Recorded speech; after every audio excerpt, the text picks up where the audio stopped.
Vamos a comenzar, me dicen que ya estamos transmitiendo.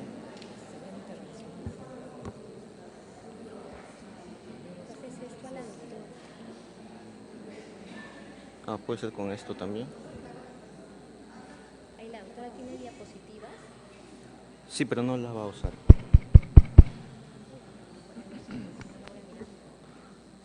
Señores expositores, público en general, tengan ustedes muy buenas tardes. Mi nombre es Jimmy Ronquillo.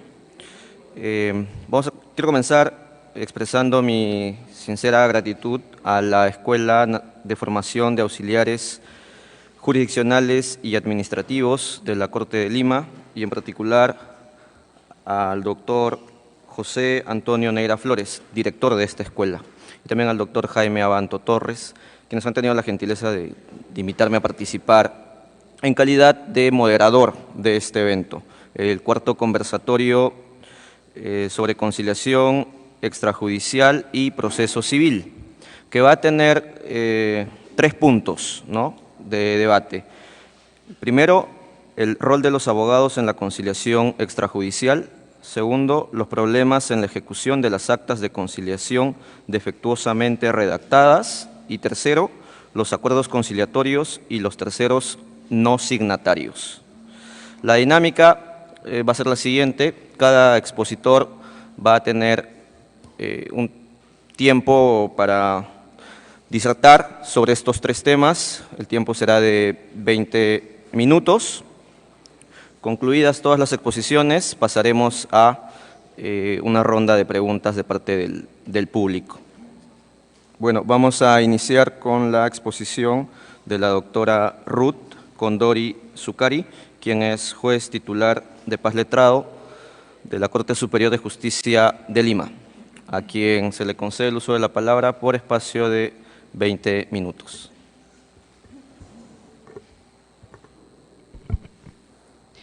En primer lugar, mi agradecimiento a la Escuela de Formación de Auxiliares Jurisdiccionales y Administrativos de la Corte Superior de Justicia de Lima, bajo la dirección del doctor Neira Flores, que ha tenido a bien realizar este conversatorio entre magistrados y conciliadores.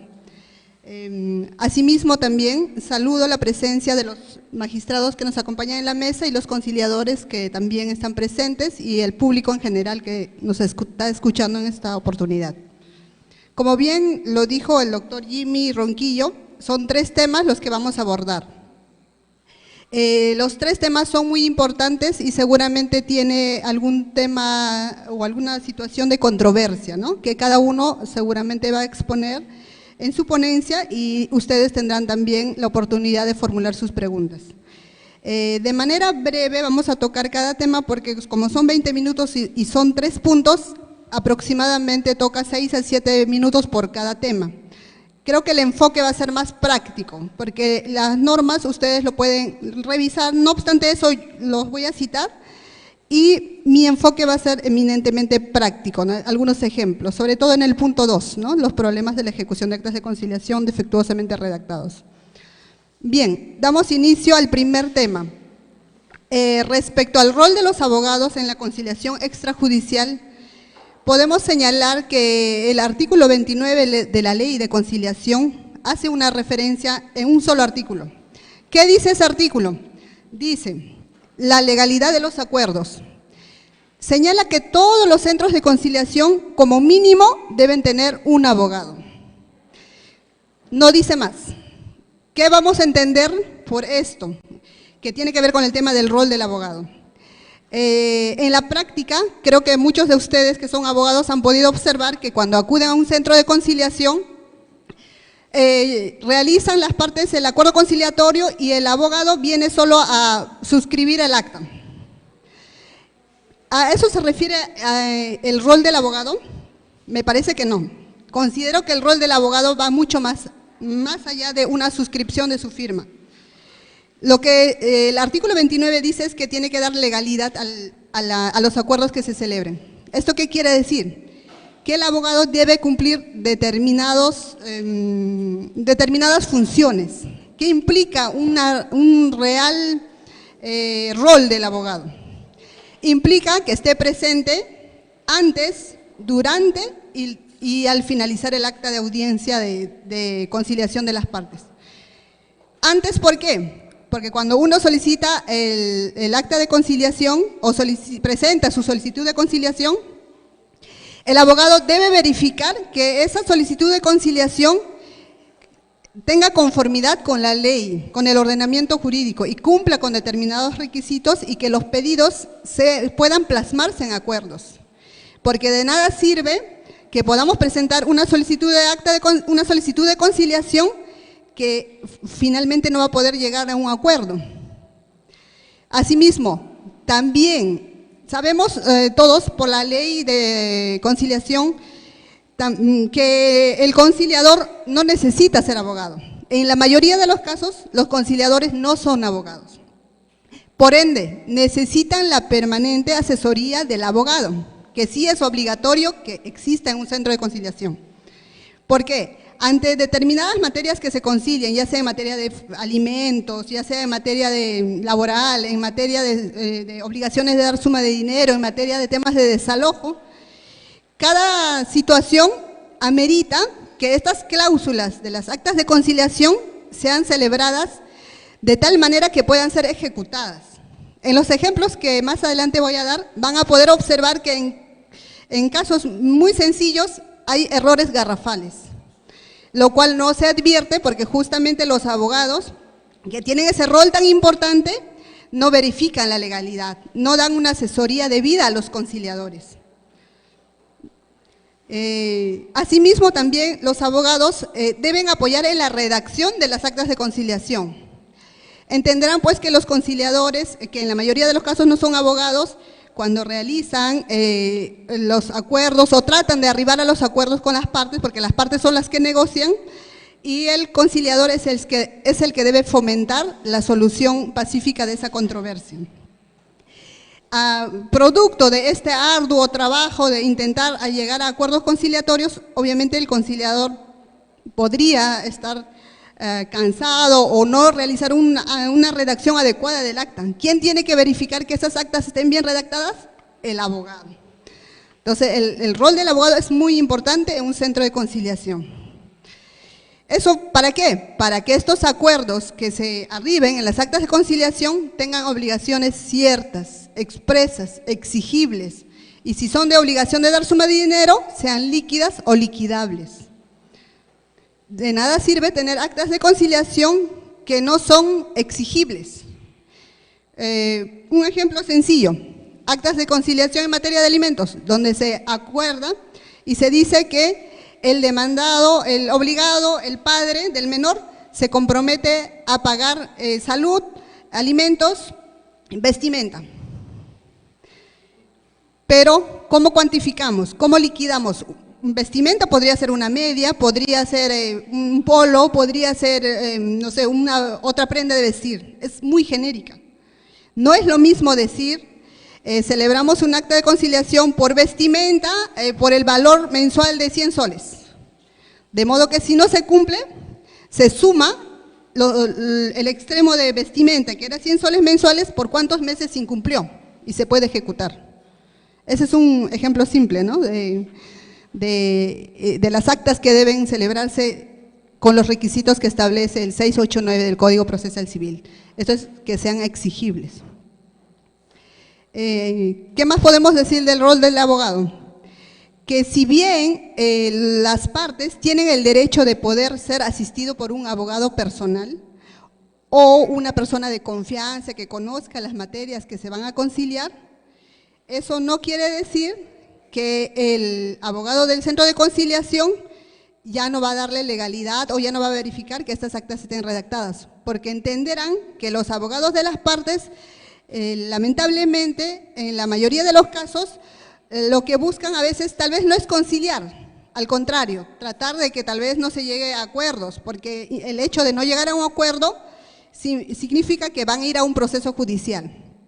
Cuando en una conciliación se puede solucionar el conflicto de manera pacífica y tal vez llegando al mismo acuerdo que se podría dar en una sentencia. Por ejemplo, en un tema de alimentos, las partes fácilmente pueden acordar arribar a, no sé, 1000 soles mensuales por pensión de alimentos. si las partes en una conciliación no se ponen de acuerdo y al final este proceso de alimentos va a tener que ir a un proceso judicial, posiblemente previa evaluación del estado de necesidad del menor y la posibilidad económica del demandado, posiblemente tal vez se llegue al mismo acuerdo, a la misma sentencia, con el mismo monto de 1.000 soles. Pero ¿qué cosa se ha perdido? ¿Qué cosa es lo que fue desfavorable? El tiempo que demoró, los escritos que cada quien ha presentado para defenderse, el gasto en los abogados, el desgaste propio que corresponde a las partes en estos procesos judiciales. Todo eso, cuando con una conciliación podía haberse logrado el mismo fin. ¿Qué cosa era? Solucionar el conflicto de intereses, que en este caso era llegar a un acuerdo conciliatorio por una pensión de alimentos por 1.000 soles. Como pueden ver, un acuerdo conciliatorio, si se realiza debidamente con la responsabilidad que corresponde al abogado del centro de conciliación, y si las partes tienen la posibilidad de tener un abogado que los asesore, pero que esta asesoría sea en pro de resolver la controversia, creo que vamos a tener actas de conciliación que incluso ni siquiera tal vez ameriten ejecutarse, porque si se concilia y se cumple con la conciliación, no hay ni por qué ir a un proceso judicial. Claro, obviamente, si no se cumpliera con el acta de conciliación, se tiene que ir a un proceso ejecutivo de ejecución de acta de conciliación. Y si esta acta está debidamente redactada, es cierta, expresa, exigible, y si es un monto de obligación de dar suma de dinero que sea liquidable de manera fácil, de manera aritmética, entonces esa acta va a poder ejecutarse. Creo que todos estamos de acuerdo en que de nada sirve llegar a acuerdos de actas de conciliación que en la práctica no tengan ninguna ejecución, como ha ocurrido en muchos casos. Y justamente, en base a eso vamos a tocar el segundo tema, que es problemas en la ejecución de las actas de conciliación defectuosamente redactadas. El primer ejemplo que les ponía está referido pues a los temas de alimentos, ¿no? Podemos ver en temas de alimentos, desalojo, obligación de dar suma de dinero. Voy a hacer un ejemplo en cada uno de esos. En el tema de alimentos, me ha pasado que en muchas oportunidades he revisado actas de conciliación donde se fija, como ya les señalé, ¿no? Por vestimenta, por recreación, por salud. El demandado se compromete a pasarle alimentos por esos conceptos, pero no se cuantifica, no se dice cómo se va a ejecutar eso. ¿Cuántas veces va a ir a un niño, un menor, a atenderse por temas de salud? Es algo incierto, puede enfermarse un mes, puede no enfermarse muchos meses. Pero si se cuantifica de manera genérica, por ejemplo, ya por salud, 50 soles mensuales, o 100 soles, o 200 soles, en cada caso es particular. Cada caso va a variar dependiendo de las posibilidades económicas del obligado, ¿no? Y las necesidades de los menores. No todos los hijos van a meritar una misma pensión de alimentos. Hay niños que podrían tener problemas de salud graves que necesiten terapias o sean personas que meriten un mayor gasto. Entonces, obviamente a estos menores se les va a otorgar una mayor protección económica, bueno, se les va a dar un mayor monto económico para satisfacer sus necesidades, porque sus necesidades serán mayores a los niños que tal vez estén en adecuado estado de salud. En estos casos, como le decía, ¿no? Por ejemplo, se advierte eso, que son muy genéricas. O a veces también señalo que el obligado me va a otorgar pensión de alimentos por 1.200 soles, el mismo que se depositará a una cuenta, ¿no? A una cuenta, pero nunca señalan la cuenta. Esa acta, ¿cómo se va a ejecutar si están señalando que se va a depositar a una cuenta, pero no señalan la cuenta? Y cuando se viene a una ejecución de acta de conciliación, al momento de revisar se verifica que nunca se señaló la cuenta. Entonces el obligado, cuando contradice, dice, sí, yo no podía cumplir con esta acta de conciliación porque no se me dijo a qué cuenta tenía que depositar. Porque si yo le entregaba de manera directa el dinero, la señora no me quiere firmar nada. Y por último, me ha pasado un caso, le firmó un documento donde recibía mensualmente un monto. Ese documento, que al final era un cuadernito, lo tenía la parte demandante. ¿Qué hizo? La parte demandante, después de los años, quemó el cuadernito, se le perdió el cuadernito y pidió pago de devengados por todos esos meses y años que supuestamente no había pagado la pensión de alimentos. ¿Se dan cuenta? ¿Qué es lo más seguro en un acta de conciliación? Sí, fijar. Yo recomendaría que sí se deposite a una cuenta que ustedes establezcan. Por ejemplo, demandante se apertura una cuenta solo para alimentos y en esa cuenta se tiene que depositar. De modo que en un futuro caso de un proceso ejecutivo, la demandante podrá demostrar cuánto es lo que le ha depositado, cuánto es lo que le debe, y el demandado podrá defenderse también y podrá demostrar con el estado de cuenta cuánto es lo que realmente ha depositado y cuánto es lo que debe. Así vamos a tener procesos claros, en donde ni el demandante ni el demandado se va a beneficiar por alguna situación defectuosa de alguna de las partes.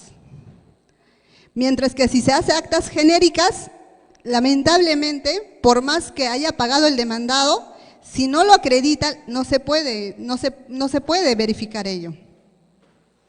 Ahora, ¿y qué pasa con los casos de desalojos?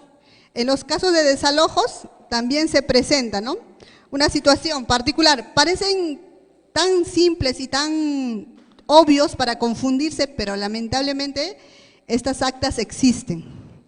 Un ejemplo. Dice, el arrendatario se compromete a desalojar el bien con fecha tal, va a desalojar el bien inmueble, por ejemplo, ubicado en Mariátegui 2040, Jesús María. Y cuando se quiere ejecutar el acta, se observa que en la ficha de la SUNAR, en la ficha registral, esa dirección corresponde a todo un condominio. ¿Qué faltó? ¿Qué faltó poner en el acta? El número de departamento del bien inmueble. Ustedes saben que hoy en día, por el boom inmobiliario, todas las casitas se han convertido en edificios y hay un sinnúmero de departamentos dentro de un condominio, etcétera, ¿no? Entonces hay que poner la dirección tal cual es, completa, conforme aparece en registros públicos. Es un error que ya he visto en 3, 4 actas. Ponen la dirección, pero no pone el número de departamento. Y en registros públicos está individualizado el bien. Hay que individualizar el bien para ejecutar. No podemos ejecutar de manera genérica porque corresponde a muchos propietarios. ¿Se dan cuenta? Es algo tan simple, pero existe. Es un error garrafal que ocurre en las actas de conciliación que existe, que no debería de existir. Algo tan básico. Otro error, aún más garrafal diría yo. Ponen, para desalojar el bien inmueble ubicado en Avenida Lima 2050. ¿Qué faltó? ¿Qué faltó? El distrito. ¿Qué distrito? ¿De dónde? ¿De Lima, Jesús María, Miraflores, Pueblo Libre? ¿Dónde? ¿Se dan cuenta? Y son actas que existen, están mal redactadas. O sea, aparentemente se ha llegado a un acuerdo conciliatorio para desalojar. Obviamente el demandante de ese proceso estaría feliz porque dijo, bueno, al fin llegué a un acuerdo conciliatorio, el arrendatario va a desalojar, ¿no? Pero a la hora de ejecutar, no se puede ejecutar. No dice el distrito. No se puede ejecutar. Ejemplos sencillos que no deberían de existir, pero existen. Por eso es que las partes que van a un centro de conciliación tienen que leer los actas, pedir que el abogado del centro de conciliación lo revise. Y si es que ustedes tienen abogados con los que están yendo, leerlo detenidamente. O sea, no pueden alegrarse tanto por haber celebrado un acta que al final no se puede ejecutar. A veces tal vez los abogados se emocionan, ¿no? La gente se emociona, al fin logré la pensión de alimentos, al fin logré que va a desalojar. Pero no se dan cuenta de ese error garrafal que hace inejecutable un acta de conciliación. Igual, en el caso de obligaciones de dar suma de dinero también, el obligado se compromete a pagar el monto de, no sé, 20,000 soles, los mismos que depositará cada mes en el número de cuenta del demandante, pero no señalan qué número de cuenta. ¿A dónde? ¿Dónde vamos a depositar? Y no hay ni carta notarial ni nada que le haya puesto a conocimiento del número de cuenta. ¿Se dan cuenta? Y lamentablemente no se puede ejecutar si es que no se tiene las cláusulas claras, si no se cumple con los requisitos de exigibilidad. Incluso si es que hay una condición, esta tiene que haberse verificado, o sea, tiene que haberse cumplido. Esos son 3 ejemplos sencillos, pero creo que aclaran bastante el panorama, ¿no?, de los problemas que se presentan en las actas de conciliación. El tercer punto, referido a los acuerdos conciliatorios. 2 minutos, ya. El tercer punto, referido a los acuerdos conciliatorios y los terceros no signatarios. Respecto a este punto, la ley de conciliación solo tiene un artículo que hace mención, el artículo 15 de la ley de conciliación, que señala que en caso el acuerdo al que pudieran arribar las partes afecte el derecho de terceros, para continuar la audiencia de conciliación, estos deben ser citados e incorporados al procedimiento conciliatorio. En caso los terceros, a pesar de estar válidamente notificados, no asistan a la audiencia convocada, las partes podrán llegar a acuerdos sobre las materias que únicamente les afecte a ellos. Eso hace referencia a que el conciliador se dé cuenta que existen terceros que pueden ser afectados por actas de conciliación. Pero ¿qué sucede si no se dan cuenta? Tendríamos que ir a un proceso judicial. Y en el proceso judicial, ¿quién tendría que darse cuenta de eso? El juez o las partes tendrían que invocarlo, ¿no? Y justamente en el artículo 690 del Código Procesal Civil hace referencia a la legitimación y derecho de los terceros, que señala: cuando la ejecución pueda afectar derecho de terceros, debe notificarse a este con el mandato ejecutivo o de ejecución. La intervención del tercero se sujetará a lo dispuesto en el artículo 101. ¿Y qué dice el artículo 101 del Código Procesal Civil? Que los terceros deben invocar interés legítimo, que la solicitud tendrá la formalidad prevista para una demanda en lo que le fuera aplicable, debiendo acompañarse los medios probatorios correspondientes. Y el juez verificará la procedencia o denegará de plano el pedido de intervención del tercero. Finalmente, hay una sentencia del Tribunal Constitucional 367-2013, proceso de amparo, que pone un ejemplo sobre estos casos de terceros. Es un lanzamiento que quiere hacer un juez de paz letrado y no lo puede hacer porque cuando va a realizar el lanzamiento se da cuenta de que existen terceros y no está el arrendatario no vive ahí. ¿Qué se hace en eso? En la sentencia se analiza los fundamentos por el cual el juez dejó sin efecto el lanzamiento. Y es justamente por eso, porque eran terceros que no podían ser afectados por un acuerdo conciliatorio de 2 partes. En el que no habían intervenido estos terceros. ¿Qué tenemos como conclusión en este tema? Que el acuerdo conciliatorio solo afecta a las partes que han celebrado el acta de conciliación, no a los terceros. Gracias.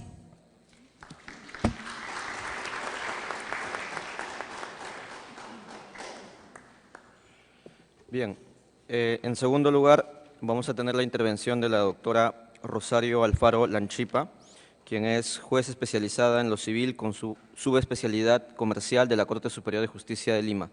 Le cedemos el uso de la palabra por espacio de 20 minutos.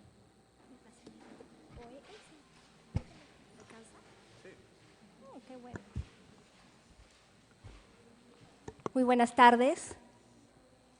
Deseo iniciar mi intervención agradeciendo a la Escuela de Formación de Auxiliares Jurisdiccionales y Administrativos de la Corte Superior de Lima, que es dirigida por el doctor José Neira, y agradeciendo también a mi amigo, el doctor Jaime Abanto Torres, por permitirme participar en este encuentro de jueces y conciliadores. A efectos de tratar los 3 temas que nos congregan el día de hoy, y desde la óptica de la subespecialidad comercial a la cual pertenezco, parto de la idea que la conciliación es un mecanismo alternativo de resolución de conflictos, pero además hay que tener presente que la conciliación da lugar a un acta de conciliación extrajudicial, que como título ejecutivo, que es calificado así de acuerdo al artículo 688 del Código Procesal Civil, debe cumplir los requisitos establecidos en el artículo 16 de la Ley de Conciliación y también los requisitos establecidos en el artículo 689 del Código Procesal Civil. Este último artículo hace referencia a que las obligaciones contenidas en todo título ejecutivo y las actas de conciliación extrajudicial son un título de ejecutivo extrajudicial. Estas obligaciones deben cumplir con ser ciertas, expresas y exigibles. Ya lo dijo la doctora que me antecedió en el uso de la palabra. Pero ¿qué supone que sean ciertas?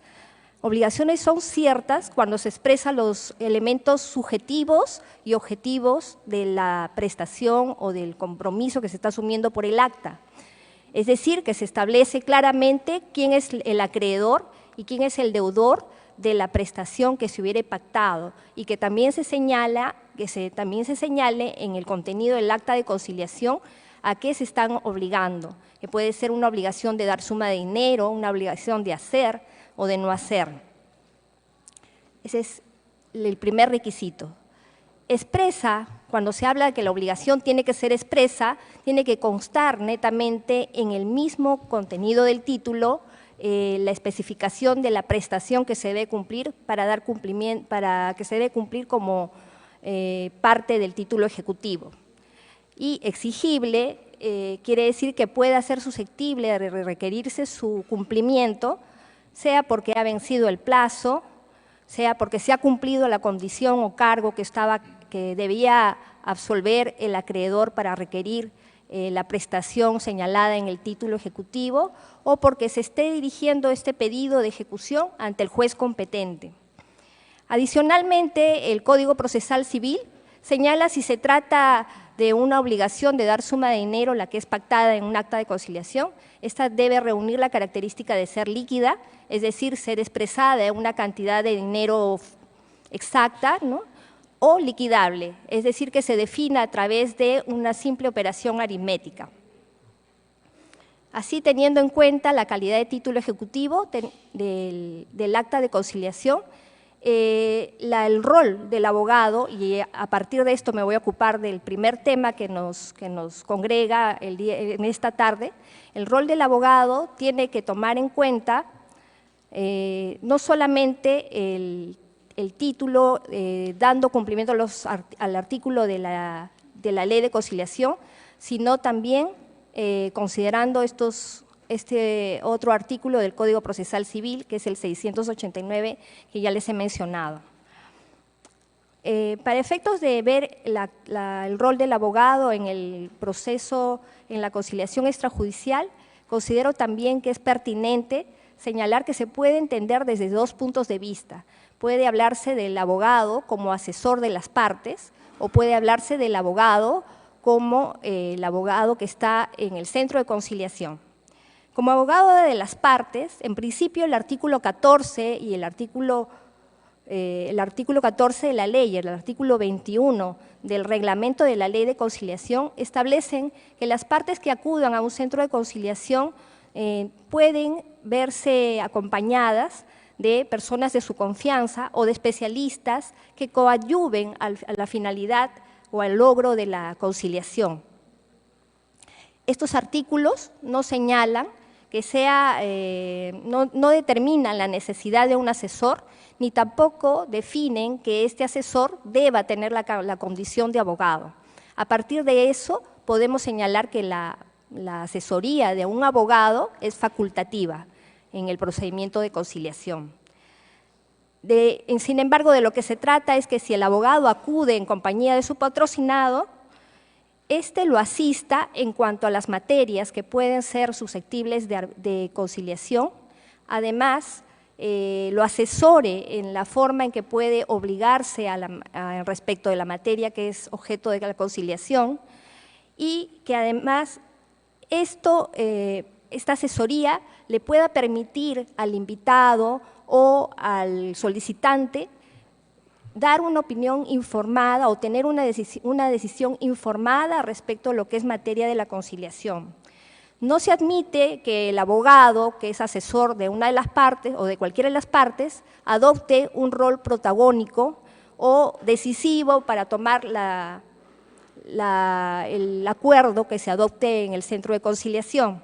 Es más, el conciliador está facultado a poder solicitarle al abogado que infrinja este comportamiento que se retire de la audiencia de conciliación. Adicionalmente, quiero señalar un ejemplo de qué puede traer como consecuencia la mala conducta, inconveniente de asesoría del abogado en relación a lo que es conciliación extrajudicial.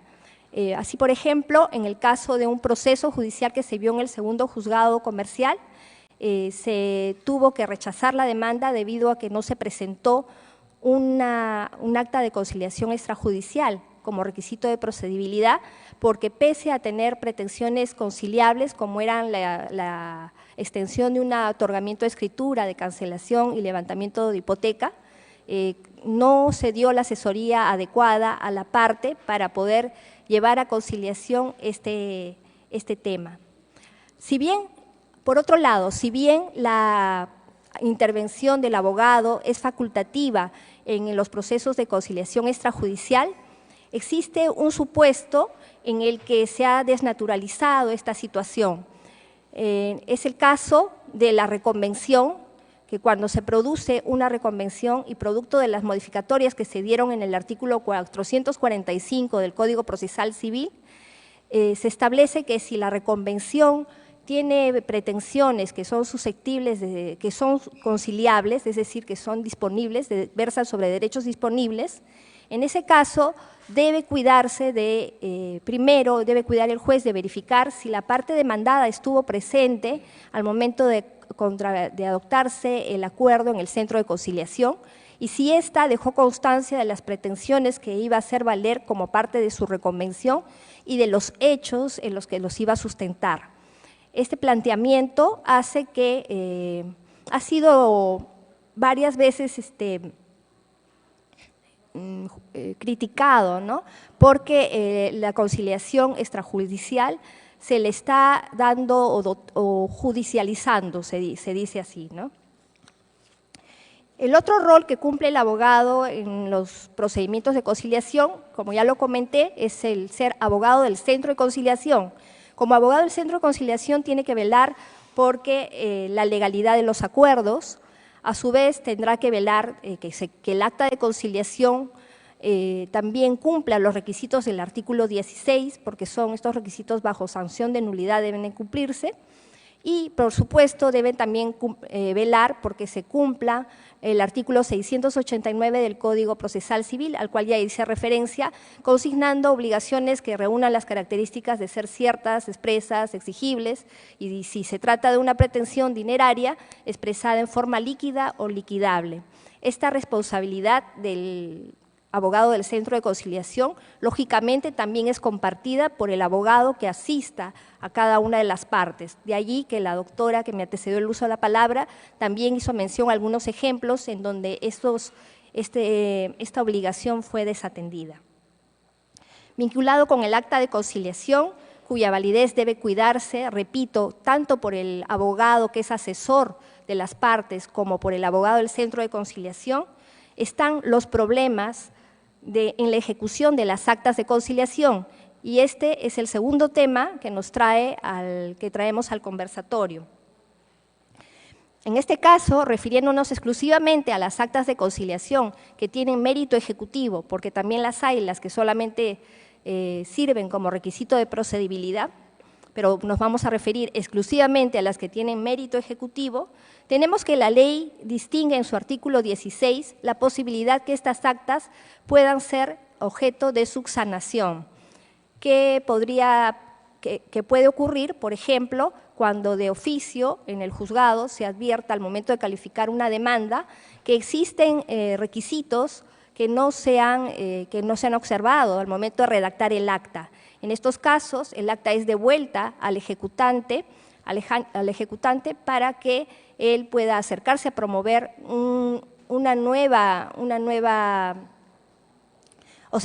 el Centro de Conciliación pueda llamar a las partes a una nueva audiencia y dependerá si las partes logran reunirse nuevamente, que se pueda contar con un título ejecutivo y para poder continuar con la ejecución del acta. En caso no se llegue a concretar esta asistencia de ambas partes, se frustraría el poder contar con el título ejecutivo y, lógicamente, se rechazaría la demanda al no haber subsanado el extremo que se faculta en el artículo 16-A de la Ley de Conciliación.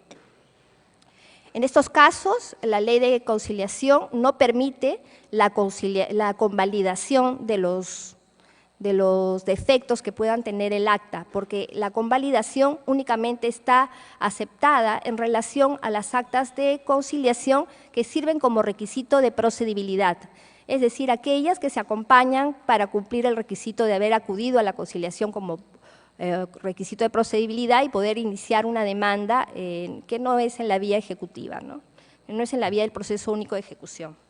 Otro problema vinculado a la ejecución de las actas de conciliación es el relativo a la competencia. La competencia ha sido un problema porque a raíz de que la resolución administrativa 006-2004 SP-CE definió las pretensiones que eran de conocimiento de la subespecialidad comercial, se consideró desde un inicio que cualquier acta de conciliación podría ser ejecutada ante los juzgados de la subespecialidad comercial. Así, por ejemplo, en los primeros años que se tramitaron actas de conciliación, se tramitaron estas ejecuciones de actas de conciliación, hubo un caso en que se presentó un acta de conciliación relativa a régimen de visitas y pensión de alimentos que obviamente tendría vinculación con la especialidad de familia. Bueno, ¿qué ocurrió? Ante el Juzgado de Paz, que era donde se estaba presentando esta acta, se genera una apelación. Producto de esta apelación se elevó el cuaderno dirigido al Juzgado de Familia. Sin embargo, al recibir este cuaderno, el Centro de Distribución General de Alzamora Valdés, de la sede de los juzgados civiles, consideró que la materia era de conocimiento de los juzgados civiles. Curiosamente, fue recibida por el primer juzgado comercial, que está a cargo del doctor Abanto, nuestro amigo, y el doctor Abanto en ese entonces consideró que al ser una ejecución de un acta de conciliación, también tenía que ser de una materia de competencia de la subespecialidad comercial.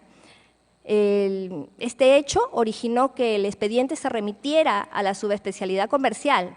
Recibido el expediente en la subespecialidad comercial, lógicamente se promovió un conflicto de competencia ante la sala comercial para que este órgano superior definiera a qué órgano jurisdiccional le tocaba decidir o conocer de la apelación que se había elevado inicialmente por el Juzgado de Paz. En ese caso, como en los próximos que se hicieron posteriormente, la sala comercial dijo que si bien los juzgados comerciales eran competentes para poder resolver respecto de la ejecución de actas de conciliación, debería primar también el criterio de la especialidad, ¿no? Y que en este caso, en particular, correspondía a los juzgados de familia el poder atender la apelación que había sido objeto de elevación. Con el paso del tiempo, para evitar estos problemas que se generaron producto de la indefinición o que todavía no se establecía claramente cómo se entendía o quién iba a encargarse de las ejecuciones de las actas, se promovió un pleno jurisdiccional distrital en el área comercial y se le celebró en los días 2 y 3 de octubre del año 2014. En este pleno jurisdiccional distrital se definió en principio que la subespecialidad comercial no conoce de los actas de conciliación relativas a la materia laboral, ni menos relativas a la materia de familia, que tienen un establecimiento expreso en cuanto a la competencia de los jueces, tanto de familia como los laborales, ¿no? en sus normas. A su vez se precisó que dentro de las materias civiles tenían que primar como competencia en la subespecialidad comercial aquellas que tengan características comerciales. Este criterio se ha adoptado y rige hasta la actualidad, y es el que ha ayudado a que ya no haya tantos problemas vinculados a la competencia y ya no se postergue la oportunidad en que podamos conocer oportunamente los órganos jurisdiccionales de las ejecuciones de acta de conciliación según nos corresponda y de acuerdo a la especialidad.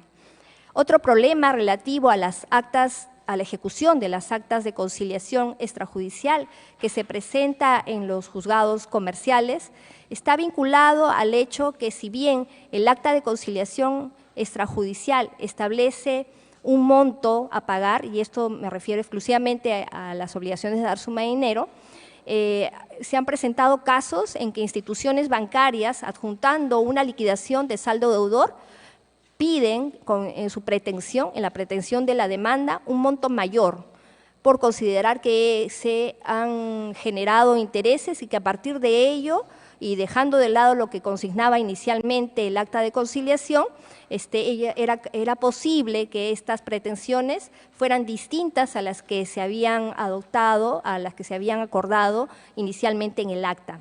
Como comprenderán, siendo el acta de conciliación un título ejecutivo, si la pretensión que se está ejerciendo en la vía judicial no está acorde al contenido del título, pues se deniega la ejecución. Y esto incluso ha merecido pronunciamiento de las salas comerciales, confirmando esta manera de resolver estos casos. Un último tema propuesto con motivo de nuestro conversatorio es el vinculado a los acuerdos conciliatorios y a los terceros no signatarios. De manera general, debo decir que la subespecialidad comercial considera que tanto la conciliación extrajudicial como en el caso del arbitraje son mecanismos alternativos de resolución de conflictos a los que las partes voluntariamente se someten. En consecuencia, si existe por medio la voluntad de las partes, lo acordado, ya sea en las actas de conciliación o lo decidido con motivo de los procesos de arbitraje, no pueden ser aplicables a los terceros que no han participado libremente y hayan aceptado la competencia o no hayan aceptado la competencia del arbitraje, o en todo caso el hecho de arreglar sus conflictos a través de un acuerdo asumido vía conciliación extrajudicial. De otro lado, se ha tomado como criterio, además, que las actas de conciliación extrajudicial se ejecutan en sus propios términos y vinculan exclusivamente a quienes hayan participado en el acta de conciliación. Estos son los criterios básicos que manejamos en el área comercial. Teniendo en cuenta lo dicho, la función de los órganos jurisdiccionales del área comercial se ve destinada a actuar como un tamiz frente a los pedidos que en muchos casos se producen, ¿no? Quizás son menos en el caso de las actas de conciliación extrajudicial, en el caso de ejecuciones de actas de conciliación extrajudicial, que en los casos de las ejecuciones de laudos arbitrales. Pero el juez, al momento de calificar las demandas que, por ejemplo, piden el desalojo y la entrega de un inmueble, tiene que ser muy cuidadoso y denegar la ejecución. Ese es el criterio que se ha adoptado en el área comercial. Se deniega la ejecución respecto de aquel tercero que no ha participado en el acuerdo de conciliación extrajudicial. En igual medida que no ha participado del proceso arbitral. Poco antes de venir para poder intervenir en este conversatorio. Conversaba yo con la doctora Ana Prado, que también es miembro de la primera sala comercial, en ánimo de poder encontrar una solución a estos problemas que hay, sobre todo con los lanzamientos que se producen o con los lanzamientos que se piden a partir de las actas de conciliación, ¿no?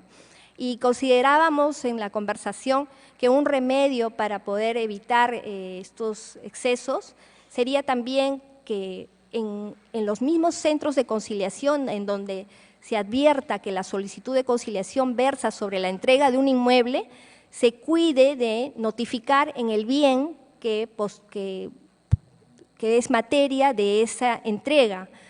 Ello con la idea de poder noticiar a quienes están en posesión del bien y para que así quienes están en posesión del bien tengan la opción de poder acercarse al centro de conciliación y explicar claramente que ellos son los poseedores. Como ya lo expresó la doctora que me antecedió en el uso de la palabra, el artículo 15 del reglamento de la Ley de Conciliación se refiere a la intervención de los terceros, pero a estos terceros que se van a ver afectados por el acuerdo de conciliación, se les notifica en la medida que se conozca de ellos. El problema es que en muchos casos no se conoce que existen estas terceras personas que van a ser dañadas o respecto de las cuales se quiere utilizar de manera ilegal los acuerdos conciliatorios. Entonces, yo creo que una medida para poder solucionar estos problemas que hay de ejecutar actas de conciliación respecto de terceras personas que no tienen conocimiento de los procesos porque no han aceptado el ir a una conciliación, es una medida adecuada el notificar en el bien que sería objeto del acuerdo.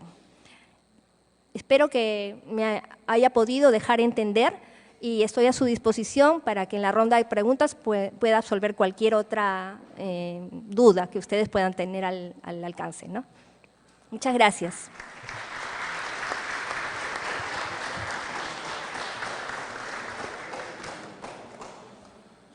Bien, en tercer lugar vamos a tener la intervención del doctor Rafael Medina Rospigliosi, quien es abogado, conciliador y capacitador en conciliación extrajudicial. Le cedemos el uso de la palabra por espacio de 20 minutos. Ese también alcanza.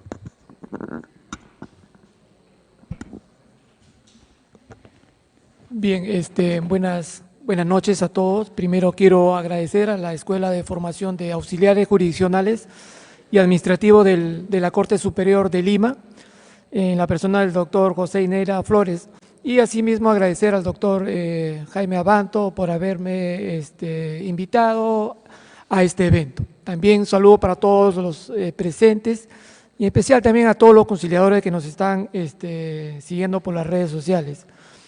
Este evento, creo que esta serie de eventos que está organizando la escuela en estos últimos tiempos, que están vinculados a la conciliación, creo que están marcando un punto de quiebre, ¿no? Porque en realidad marca el punto de encuentro entre dos sistemas, ¿no? El sistema judicial y el sistema conciliatorio, ¿no? Quizás más adelante nos sentamos todos a tratar de unificar algunos criterios, ¿no? En beneficio de los justiciables, de los usuarios, ¿no? de la justicia. Bueno, yo le voy a hablar desde mi perspectiva de conciliador extrajudicial. Con respecto al primer tema, ¿no? El rol de los abogados en el procedimiento conciliatorio.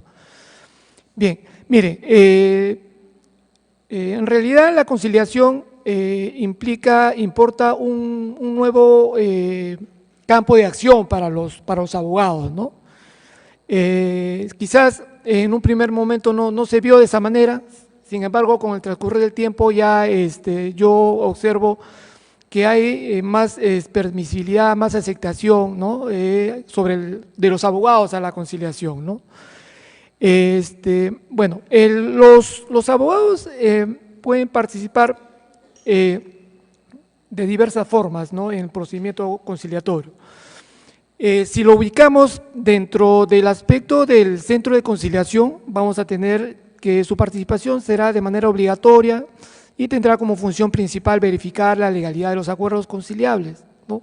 Es en esa única situación en la que va a participar un conciliador, un abogado, ¿no?, de esta naturaleza, al cual tiene que estar adscrito al centro de conciliación, vale decir, debe haber realizado un trámite administrativo ante la Dirección de Conciliación del Ministerio de Justicia para poder verificar la legalidad de los acuerdos conciliables. Acá en este punto la labor de un abogado es realmente bien crucial, muy importante, porque él va a verificar que el acuerdo, ¿no?, que las obligaciones ciertas, expresas y exigibles guarden conformidad con nuestro ordenamiento jurídico, ¿no? O sea, cumplan con el principio de legalidad, ¿no? Esa es una función realmente muy importante que va a generar, al fin y al cabo, la validez, la exigibilidad del acta del acuerdo en sí, ¿no? Del acuerdo en sí, ¿no?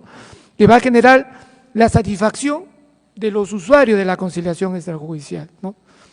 Quizás no le dan mucha importancia en la práctica, pero es en realidad una labor muy importante, ¿no?, que debemos tomar en cuenta, ¿no? Ello porque al fin y al cabo es lo que va a generar un acuerdo cierto, expreso y exigible, como todos ustedes ya conocen ese aspecto, ¿no? En ese aspecto yo quisiera también incorporar, ¿no?, algunas propuestas, ¿no?, que al abogado se le debe exigir un mayor rigor, al abogado del centro de conciliación, ¿no? Debe tener una especialidad civil, ¿no?, y también una especialidad en materia de contratación del Estado, ¿no?, porque al fin y al cabo, como le digo, va a verificar la legalidad del acuerdo conciliatorio, ¿no? Ese es con respecto al abogado del centro de conciliación. Ahora, dentro de otra perspectiva, que es el abogado que asesora a las partes, ¿no?, el abogado que acompaña al solicitante y al invitado al centro de conciliación, a una audiencia, ¿no?, cuando recibe el invitado, sobre todo, ¿no?, una invitación para conciliar, ¿no? Su rol, bueno, la participación es como ustedes saben, es facultativa, ¿no? Sin embargo, yo pienso a través de la práctica, he visto que es recomendable que los abogados participen en los procedimientos conciliatorios, ¿no?, porque ello va a desencadenar una serie de efectos jurídicos, sobre todo si llega a un acuerdo conciliatorio, ¿no? Entonces, a la pregunta si es recomendable que participe un abogado en una audiencia de conciliación, efectivamente, ¿no?, se recomienda la participación, pero dentro de sus limitaciones que pudiera actuar, ¿no?, su actuar en sí. Obviamente, como todos ustedes conocen, la labor del abogado no es una labor activa, no es una labor, no, porque los que van a ejercer la función activa son tanto el solicitante y el invitado, y el abogado se va a limitar a asesorar a su patrocinado de manera pasiva.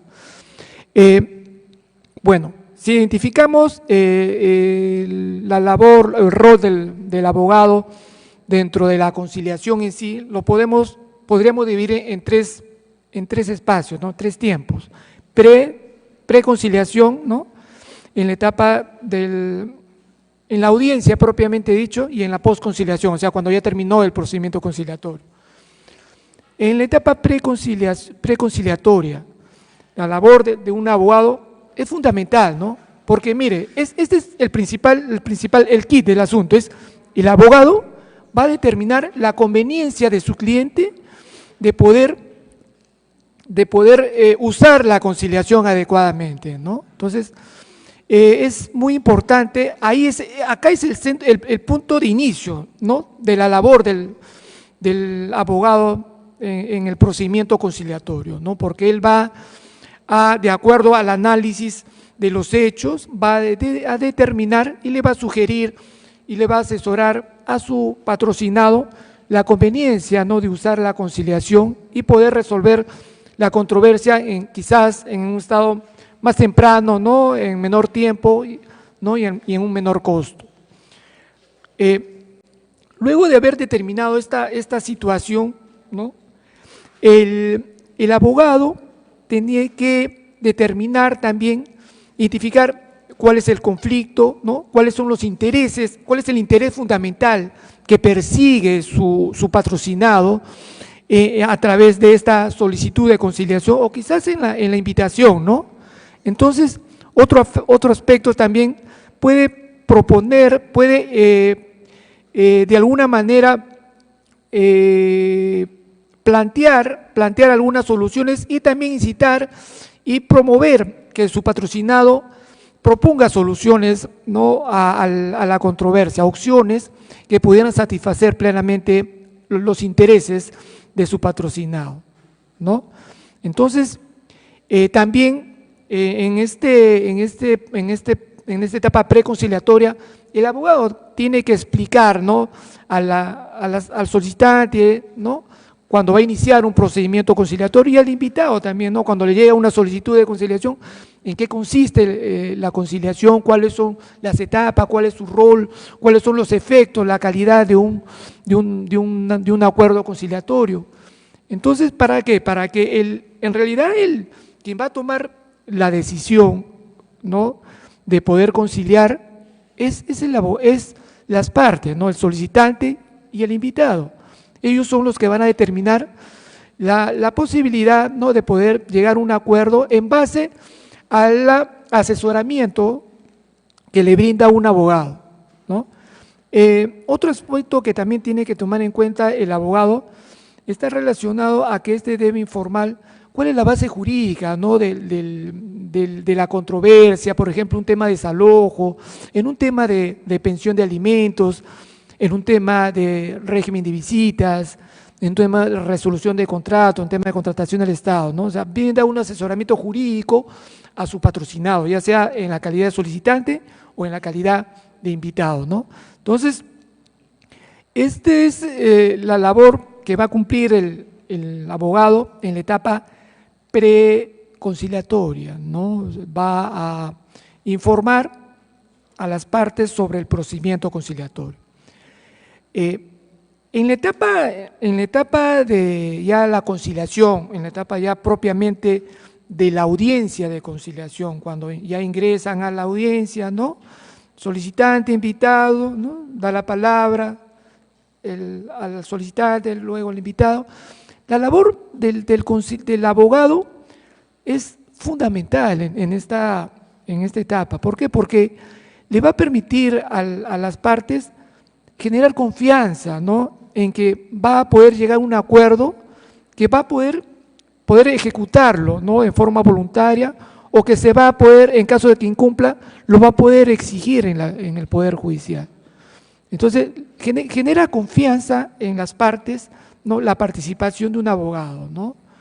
Como le dije, el abogado no participa activamente en una audiencia de conciliación, ¿no? No puede proponer soluciones, pero le puede sugerir obviamente a las partes, a su patrocinado, ¿no? Una propuesta, o quizás también pueda evaluar, ¿no? El cliente le puede consultar, ¿no? al abogado sobre la conveniencia, ¿no? O sobre la propuesta, si es viable jurídicamente, ¿no?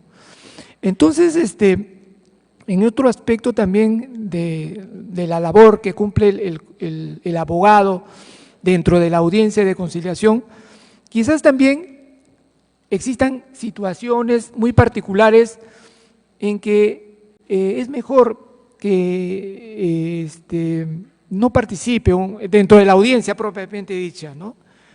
Porque quizás la otra parte se siente intimidada, ¿no? Sobre todo cuando la otra parte no viene con abogado, ¿no? Si ustedes se han podido dar cuenta, algunas situaciones en la cual solamente viene el solicitante con abogado o el invitado, a la inversa, ¿no? Entonces, en esos casos, a veces, ¿no? Sobre todo he visto en pensión de alimentos, ¿no? En tenencia, en tema de familia, quizás mejor dejar a las partes, ¿no? Que ellas puedan solucionar sus conflictos, ¿no? Y si las partes su patrocinado desea hacerle una consulta, puede pedir al abogado, al conciliador, ¿no? Que ingrese una audiencia privada y en ese lapso puede participar el abogado, o también puede pedir que se retire un momento para poder consultarle a su patrocinado, ¿no? Entonces, la verdad es que la participación del abogado en la audiencia propiamente dicha se ve caso por caso, ¿no? Es caso por caso, no existe una regla general que se podría establecer, ¿no? Ahora,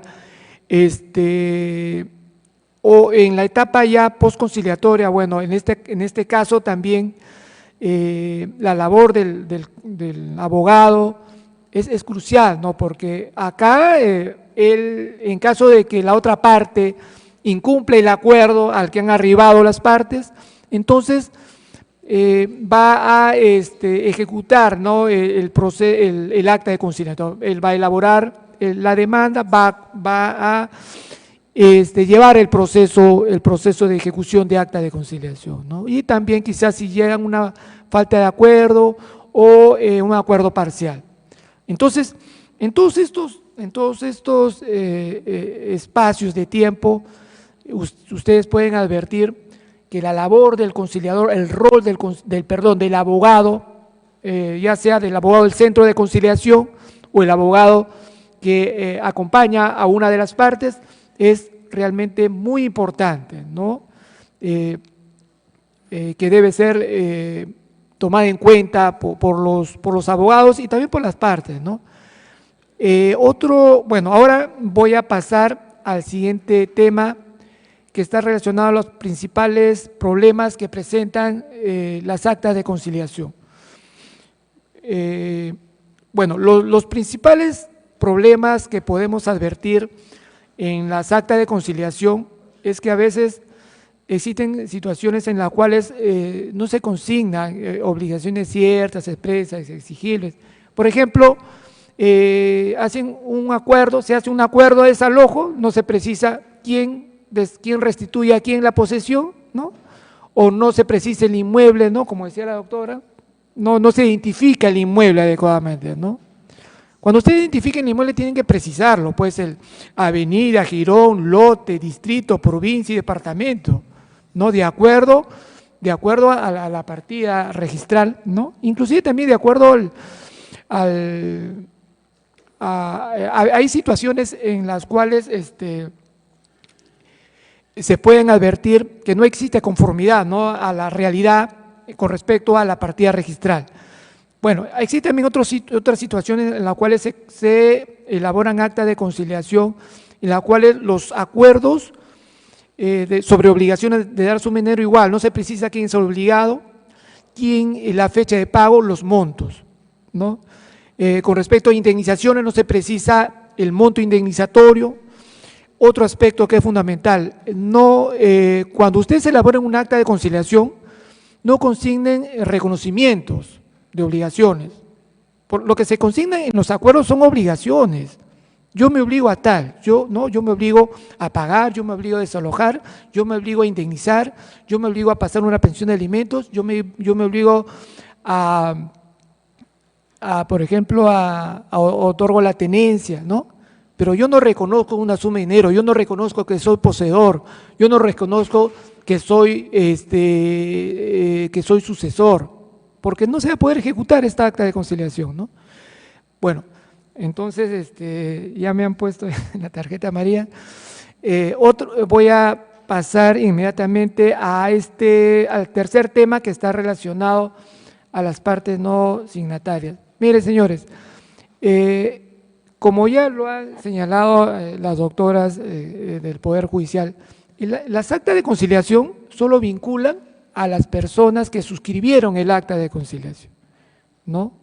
Por ejemplo, un tema de desalojo, solamente va a ser objeto del desalojo la persona que se obligó, ¿no?, a desalojar. A se obliga a restituir la posesión a B el día tanto, ¿no? Entonces, ¿sobre quién va a recaer los efectos de esa acta de conciliación? Es sobre A, solo sobre A, ¿no? Entonces,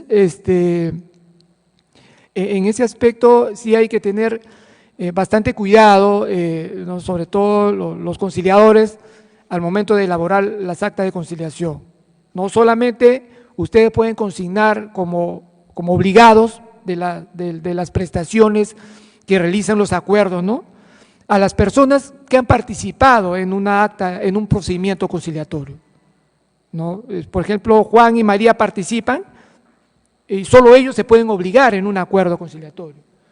No puedes obligar a Jorge, que no ha participado en una audiencia de conciliación, ¿no? Eso no está permitido, ¿no? Porque en realidad estaría generando un perjuicio a esa persona porque no ha participado en una audiencia, en la audiencia de conciliación. Bien, entonces, ese es todo por el momento en mi participación y muchas gracias por todo.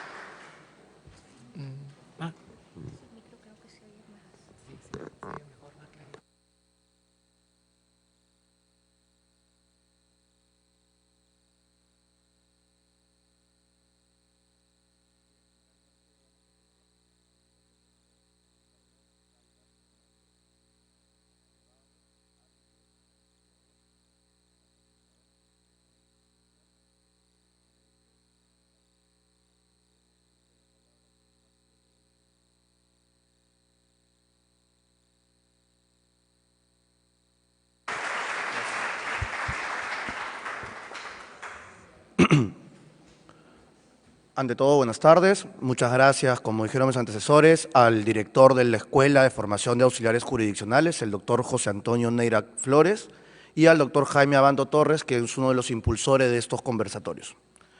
Los tres temas que se nos ha pedido que conversemos en esta tarde, si bien es cierto, mis antecesores han hecho mención de ellos, pero a mí me gustaría ir de repente a temas más puntuales porque ya se dijo casi todo.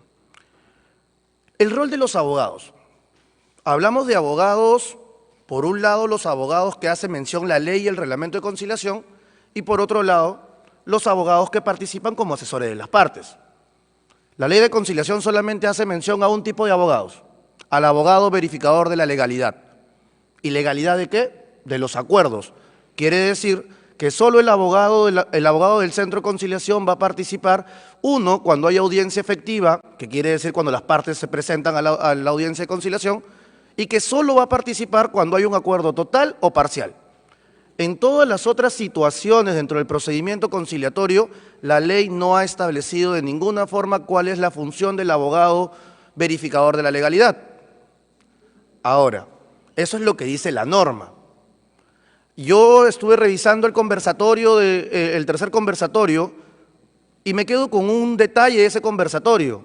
La ley de conciliación tiene aproximadamente 20 años y han pasado solamente una modificación específica, grande, que es la del decreto legislativo 1070, que es aproximadamente hace 10 años.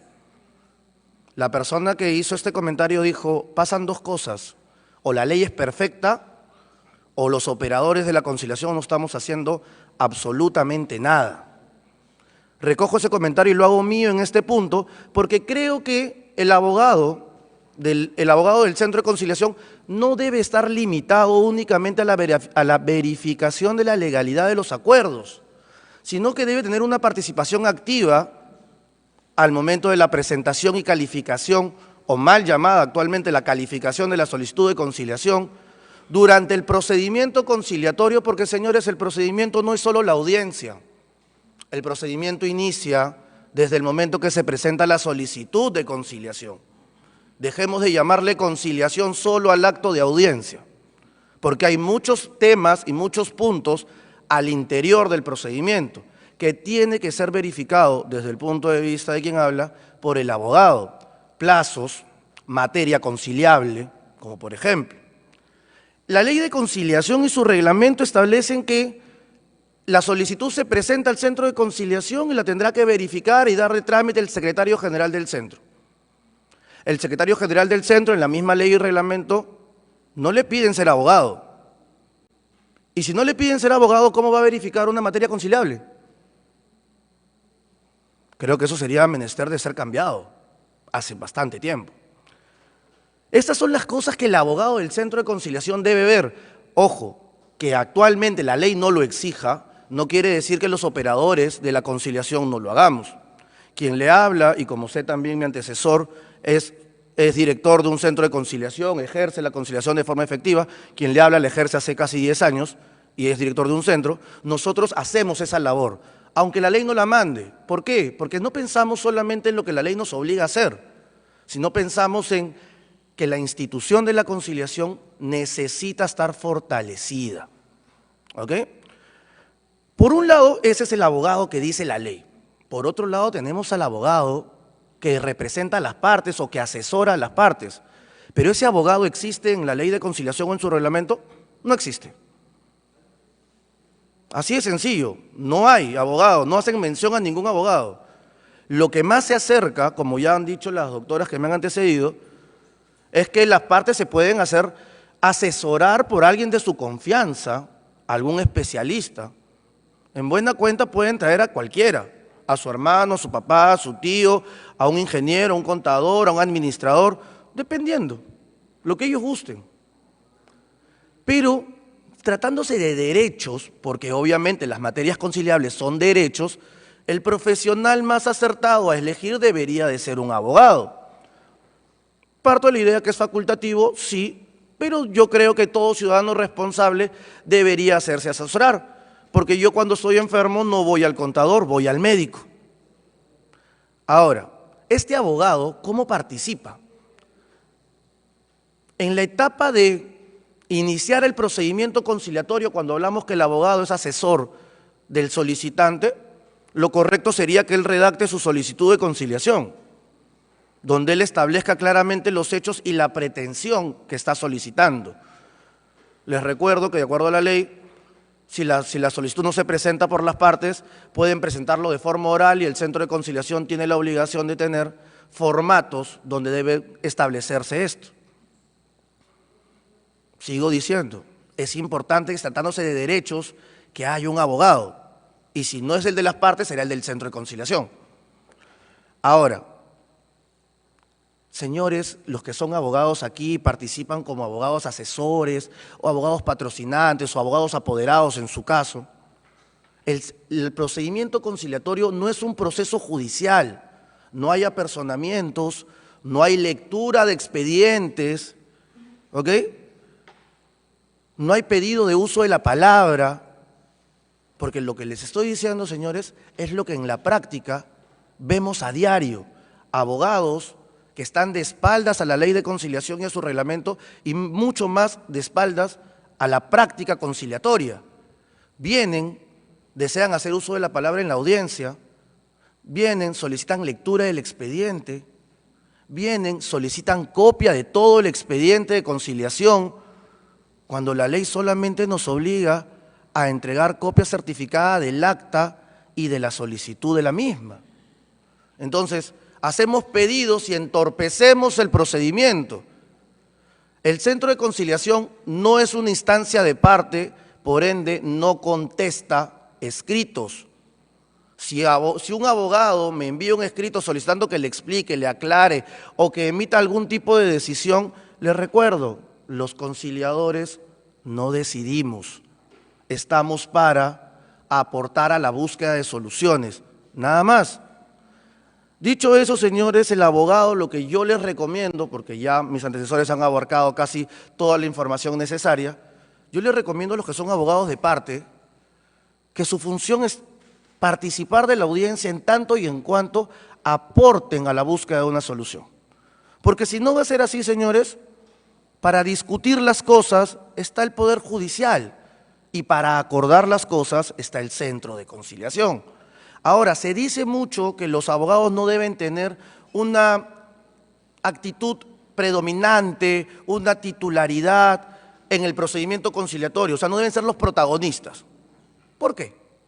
¿Hay algo que los prohíba? No hay ley que los prohíba, ojo, pero ¿por qué no lo deben ser? Y se los digo para que lo tomen en cuenta y no simplemente repitamos que no debe participar, porque el acuerdo conciliatorio, uno, es personalísimo, y dos, los intereses solamente abarcan a las partes. Es por eso que hay tanta limitación, no solo en la participación del abogado, sino también incluso para otorgar poder para que nos representen en audiencia de conciliación. ¿Ok? Habiendo dicho eso, creo que ya hemos abarcado el primer tema. Los abogados son importantes, sí, tanto el abogado verificador de la legalidad, que debe tener una participación más activa, tanto al inicio del procedimiento conciliatorio, durante el procedimiento conciliatorio, en audiencia de conciliación, que si es que existe audiencia efectiva, y al momento de revisar los acuerdos. Y sobre lo de las partes, los abogados, señores, los que son abogados aquí, los que nos están viendo en redes, participen de forma activa, pero favorable al acuerdo. Si no lo van a hacer favorable al acuerdo, señores, no discutan, simplemente no se llega a un acuerdo y se va al Poder Judicial o al ente jurisdiccional que corresponda. El segundo punto, los errores en la redacción de las actas de conciliación que impiden su ejecución. El acta de conciliación tiene que tener 3 requisitos: cierto, expreso y exigible. Como digo yo cuando dicto esta clase, el qué, el cómo y el cuándo. ¿Qué voy a hacer? ¿Cómo lo voy a hacer? ¿Y cuándo lo voy a hacer? Si esos 3 puntos se cumplen, el acta va a tener lo que necesita para tener mérito de ejecución, y en caso de incumplimiento, porque solo es en caso de incumplimiento, yo pueda recurrir a la vía jurisdiccional a solicitar la ejecución a través del proceso único de ejecución. Porque si no hay incumplimiento, señores, y el acuerdo no guarda estos 3 puntos y las partes aún así lo cumplen, es válido. Solo para que guarde la relación con el proceso único de ejecución se debe exigir que sea cierto, expreso y exigible. Ahora, eso es lo único para que un acta no tenga problemas al momento de ir a la vía jurisdiccional. Ejemplos ya nos dieron mis antecesores, donde hablan de que no se estableció la fecha, no se estableció el inmueble correctamente, no se describió exactamente la obligación. Pero eso no solamente es lo único. ¿Qué pasaría si tengo un acuerdo cierto, expreso y exigible sobre una materia no conciliable? Digo, ¿no? ¿Qué pasaría en ese caso? Pero el acuerdo es cierto, expreso y exigible, el otorgamiento de escritura pública de un bien que es, no sé, pues del Estado. Y pasó, sin querer queriendo, pasó el filtro porque el secretario general no era abogado. Y llegó a acuerdo y tienen un acta de conciliación porque el abogado verificador de la legalidad se le pasó, pues no tiene especialidad, como bien recomendaba el doctor que me antecedió en la palabra, que se le debería pues mínimamente exigir una especialidad a este abogado verificador de la legalidad, ¿no? En civil, en procesal o en contrataciones. Se le pasó. Esta acta llega al Poder Judicial, a los despachos de las doctoras que me han antecedido, para ejecutarlos. Las doctoras van a ver que el acuerdo es cierto, expreso y exigible, dice qué se va a hacer, cómo se va a hacer y cuándo se va a hacer, pero identifica que la materia no era conciliable. Tendrán que rechazarlo, ¿cierto? Tendrá que declarar improcedente la demanda. ¿Y cuánto tiempo pasó? Una pregunta, me lo pregunto siempre. ¿Ese ciudadano de a pie que firmó ese documento sabía lo que estaba haciendo? ¿Estaba asesorado por abogado? ¿Actuó correctamente? ¿Pensó que la conciliación, como bien decían antes, no? Celebré un acuerdo. No pensó que iba a pasar después. ¿Y qué es lo que va a pasar al final? Deslegitimamos, desconocemos, traemos a menos la institución de la conciliación. Esa oportunidad de oro que debería ser: aprende a solucionar tus problemas tú solo.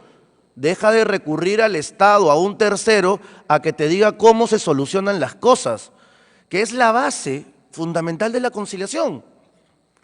Estos problemas siempre van a haber. El qué, el cómo y el cuándo, además de muchas otras situaciones, siempre van a existir. Ahora, me pregunto, y uniendo los dos temas, el primero y el segundo, ¿el abogado verificador de la legalidad está dentro de la sala de audiencia al momento de la audiencia? ¿O es que después de redactada el acta se la llevo a él para que la vea? ¿Qué creen ustedes? Yo escuché al inicio a la doctora que me antecedió que dijo de que muchos de los conciliadores no son abogados. Quien le habla a ciencia cierta, no sé cuál es el porcentaje, ¿ok? No sé cuántos conciliadores son abogados y cuántos no. Lo que sí sé es que la ley no te exige ser abogado para ser conciliador, ¿ya? Pero la ley tampoco dice si el abogado está presente o no en la audiencia. ¿Qué creen ustedes? Yo creo que debería, porque se imaginan hacer una audiencia que dure 1 hora, hora y media, saques un acta y después el acta, las partes la revisaron, dijeron sí, estoy de acuerdo con lo que se ha establecido, vaya al abogado y el abogado diga no, eso está mal, regresen a audiencia, vuelvan a buscar un acuerdo. Total, ¿ustedes creen que esas partes van a seguir buscando una solución? Yo creo que ya se cansaron, ¿no? Entonces yo creo que para que esto sea más viable, el abogado debería estar dentro de la sala de audiencia, para ir dando pautas poco a poco y cuando terminen tener un acta completa con todos sus requisitos. ¿Qué más le puedo decir al final sobre el tema de errores en las actas? Señores, yo recomiendo de que en el tema de la ley y el reglamento de conciliación, sobre módulos obligatorios en el curso de conciliación o de formación de conciliadores, se incluya de forma obligatoria un módulo de redacción de actas de conciliación, porque aunque no lo crean, y los que sí son conciliadores aquí, aunque no lo crean, no es obligatorio ese módulo. Y muchos centros de formación de conciliadores hoy en día no lo dictan. Yo, por ejemplo, he visto muchas publicaciones del doctor Rospigliosi, que sí, efectivamente, hace talleres sobre redacción, tiene un manual sobre redacción de acuerdos conciliatorios, porque personas como él, y quien les habla también, estamos comprometidos con que la conciliación no simplemente sea un paso hacia el Poder Judicial, sino que no lleguen al Poder Judicial. Y si las cosas se hacen bien, partiendo desde el centro de conciliación, esto va a ser muy posible que no suceda, que no lleguen, ¿ok? Ahora, ¿se necesita modificar la norma en ese extremo? Sí se necesita, porque no podemos hablar de que hay errores en las actas de conciliación, con las actas que tienen acuerdo total, obviamente, o acuerdo parcial, si es que no les enseñamos a los conciliadores a redactar. Ahora, por otro lado, hay 2 tipos de actas, ¿cierto? Las actas que se realizan en audiencia efectiva, sean las actas de acuerdo total, parcial o falta de acuerdo, y las actas que se realizan por inasistencia de una de las partes, por inasistencia de ambas partes o por decisión motivada del conciliador. Hablando de las 2 primeras, en las inasistencias, estas actas nos permiten llegar al Poder Judicial a solicitar justicia. Es el requisito de procedibilidad. Y estas actas también podrían tener un error, ¿cierto? Y si hay un error en esas actas y lo advierte la judicatura, tendrán que declararnos inadmisible el procedimiento para que podamos corregir esa acta. ¿Y cuánto tiempo se acostumbra a dar para la inadmisibilidad, dependiendo cada vía procedimental? Es más, los jueces tienen la libertad de repente no, tienen la libertad de dar un plazo adicional dependiendo de lo que se tenga que modificar. ¿Cuánto dura un procedimiento de modificación de un acta de conciliación, de rectificación, hablando correctamente? Aproximadamente 15 días, porque tengo que convocar a la parte. ¿Y saben qué es lo peor? Que si convoco a las partes y las partes no vienen, no se saca un acta de inasistencia, se saca un acta con falta de acuerdo, como si hubiesen venido, porque eso dice la ley, y merece y necesita urgentemente, hace casi 20 años, una corrección. Porque la falta de acuerdo solamente es cuando las partes vinieron y no acordaron. Ahora, el último punto sobre el tercero no signatario. El tema es, en el último punto, de acuerdo a lo que me pasaron el dato, era acuerdos conciliatorios y los terceros no signatarios. Ya dijeron las 3 personas o los 3 ponentes anteriores a mí, ya indicaron claramente que el acta de conciliación y los acuerdos que ahí se lleven solo vinculan a las partes, ¿ok? ¿Cierto? Nadie te puede obligar a hacer algo que tú no has acordado, punto. Pero yo voy a algo más allá.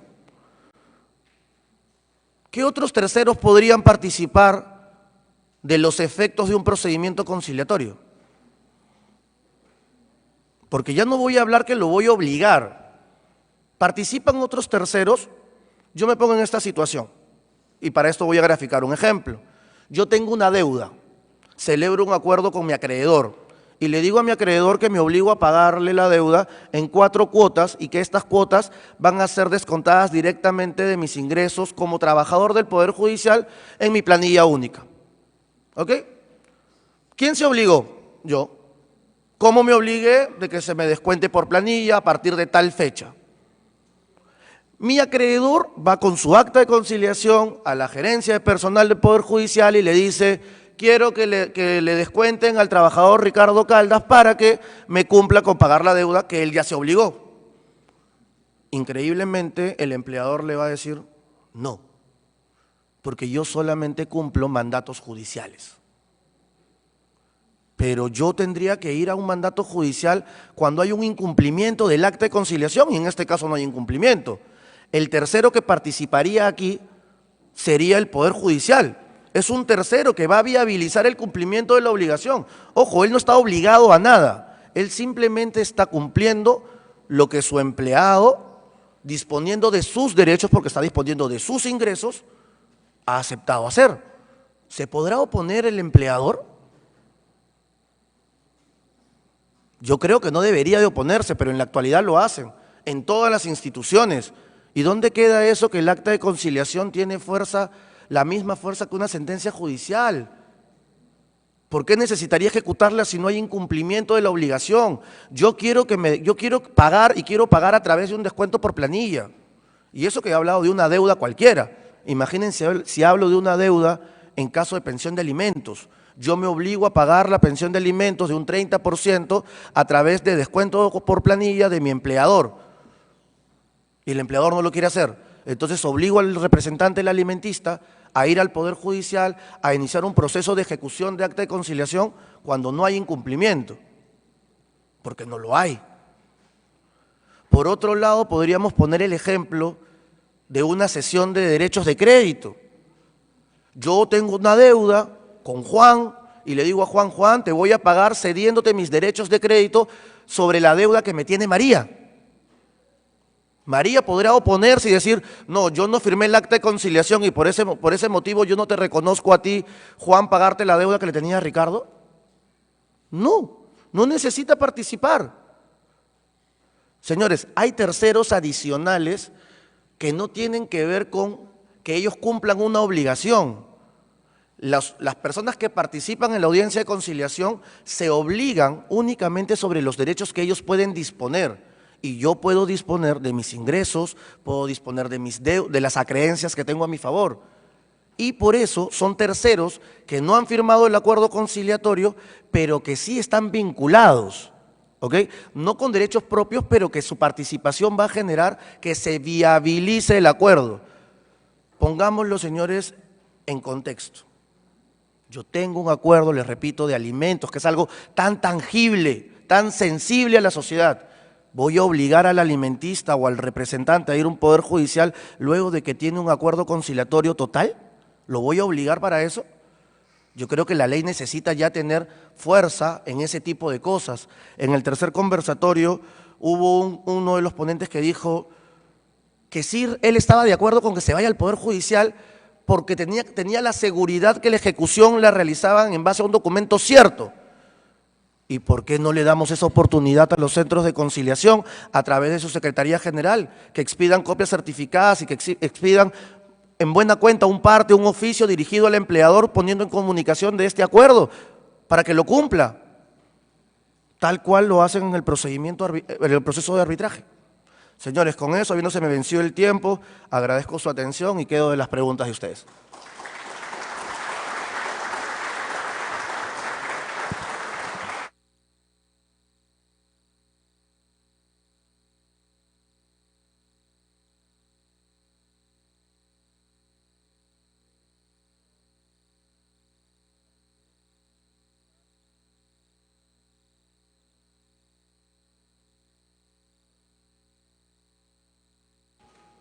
¿Ahí? ¿Se escucha?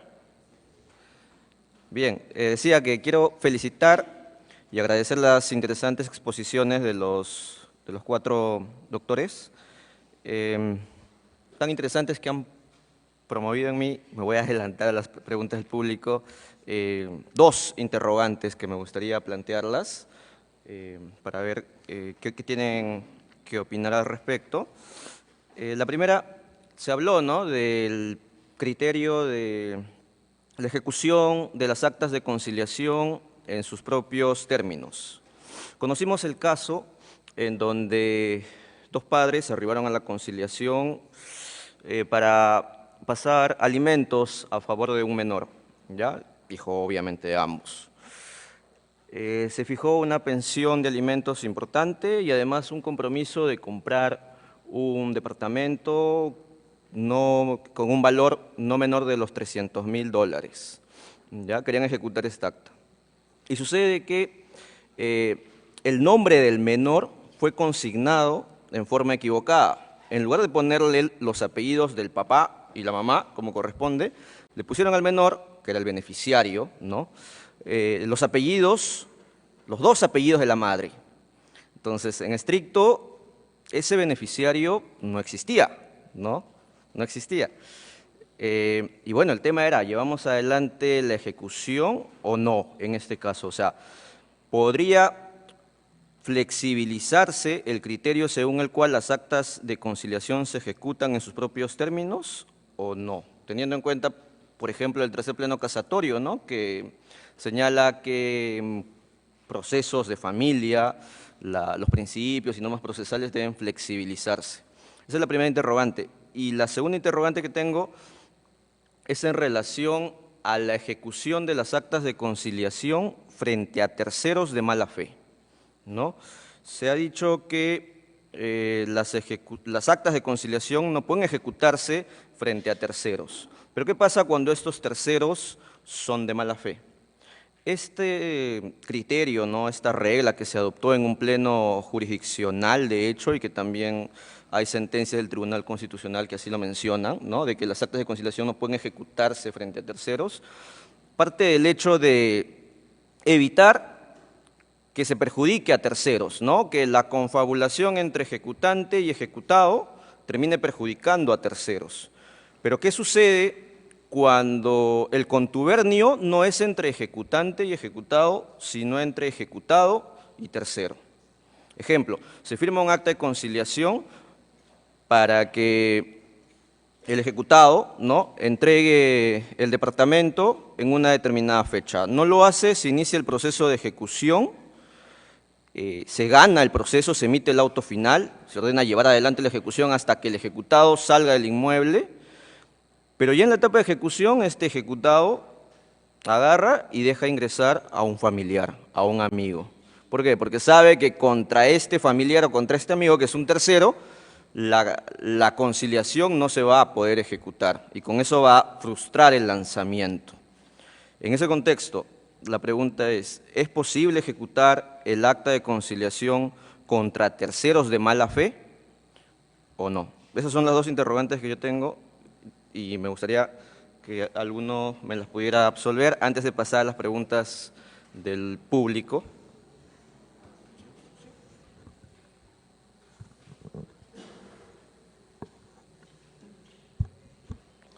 A ver, sobre la primera interrogante, sobre los problemas en la redacción con el nombre del menor, en este caso el alimentista.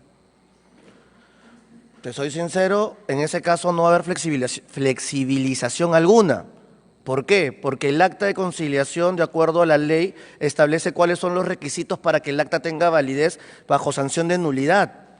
Entonces, si es que existe un error, en este caso, en la parte que es el beneficiario, lo que corresponde es hacer una rectificación del acta. Y como había indicado, si yo me pongo en el siguiente contexto, tengo al papá que se obligó, con tu ejemplo, que no lo tengo no me agrada mucho eso que vas a pagar por pensión de alimentos y te obligas a comprar una casa, ¿no? Que eso no es muy correcto que digamos, pero existen. Se obligó a eso. Y obviamente si hay problemas es porque no ha cumplido. Entonces, cuando no cumplió este señor, porque casi siempre son los hombres, no es que sea algo machista, cuando no cumplió, la mamá va a querer ejecutar el acta y se da cuenta que hay este error y le pide al centro de conciliación que inicie el procedimiento de rectificación. ¿Ok? El centro de conciliación va a tener que llamar al obligado, al padre que viene incumpliendo. Y el padre que viene incumpliendo dirá, bueno, me acabo de dar cuenta que hay un error y como estoy incumpliendo, no voy a ir. Y si no voy, lo que corresponde es que el centro de conciliación emita un acta con falta de acuerdo. Está mal esa acta, pero eso es lo que dice la ley. Acta con falta de acuerdo. Quiere decir que los acuerdos arribados dejaron de existir. Ahora, ojo, los acuerdos, y esto es algo que yo veo mucho en las actas de conciliación, cada acuerdo tiene existencia propia. Y porque uno sea nulo, no quiere decir que los demás sean nulos. ¿Ok? Entonces, en ese caso, en ese punto, yo creo que sí corresponde hacer una rectificación. Si las partes van, se rectificará, y si las partes no van, no se rectificará. Y se emitirá un acta con falta de acuerdo. En ese punto te contesto, no sé si alguien quiere contestar la siguiente interrogante. ¿O el doctor quiere aportar? Soy el primero.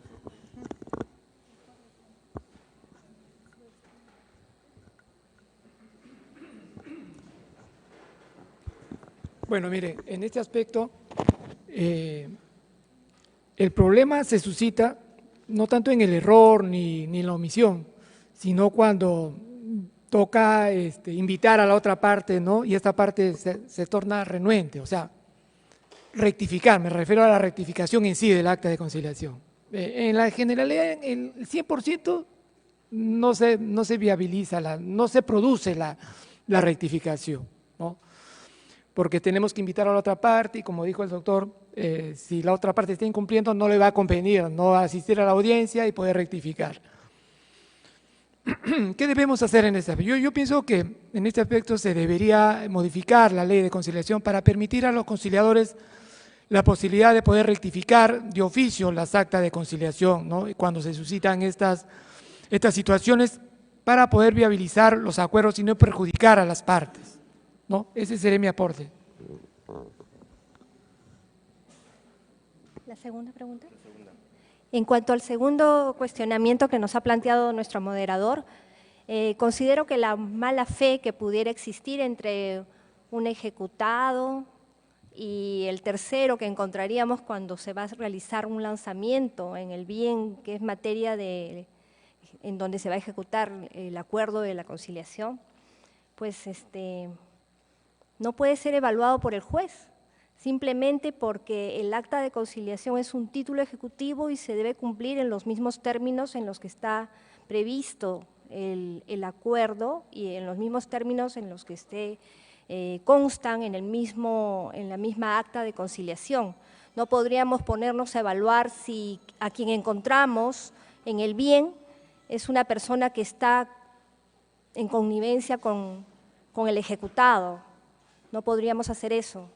En todo caso, el acta no podría llevarse a ejecución si es que encontramos a una persona distinta al ejecutado. No obstante, que pueda haber mala fe entre el ejecutado y este tercero que ocupe el bien para frustrar justamente la ejecución del acta de conciliación, ¿no? Y entonces, bajo esa lógica, no podría realizarse la ejecución a nivel judicial, porque es el acta de conciliación, que es el título ejecutivo, determina los alcances que tiene la actuación del juzgado.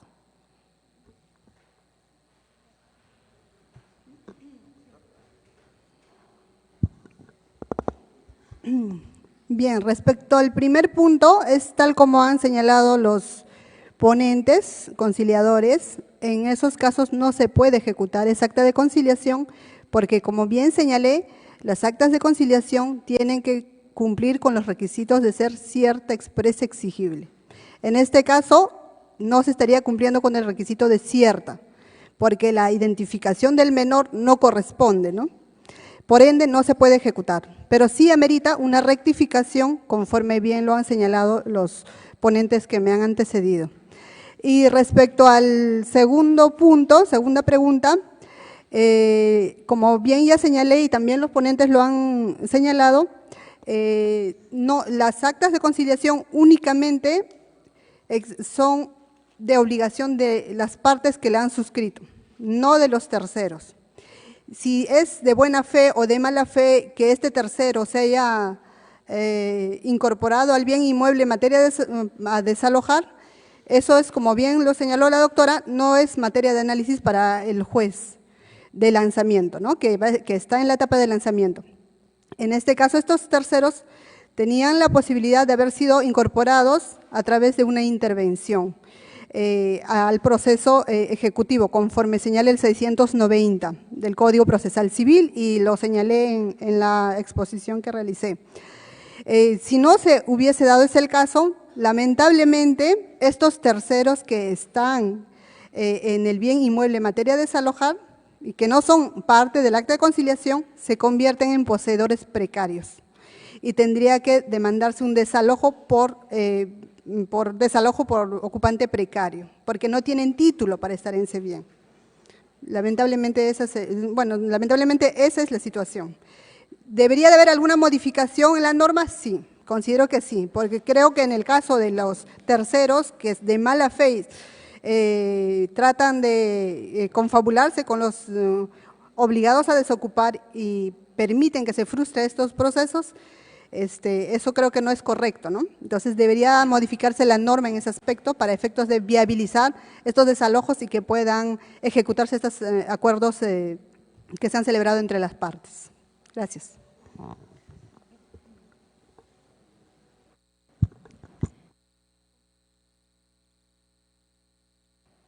Ya, para complementar lo que dije hace unos minutos, creo que no tanto el problema sería la posible confabulación que pueda haber entre el ejecutado y este tercero de mala fe que se preste a estar en el bien al momento en que se pueda realizar el lanzamiento por parte del juzgado, sino más bien el problema no está ahí, porque puede haber mala fe en las personas en cualquier momento, ¿no?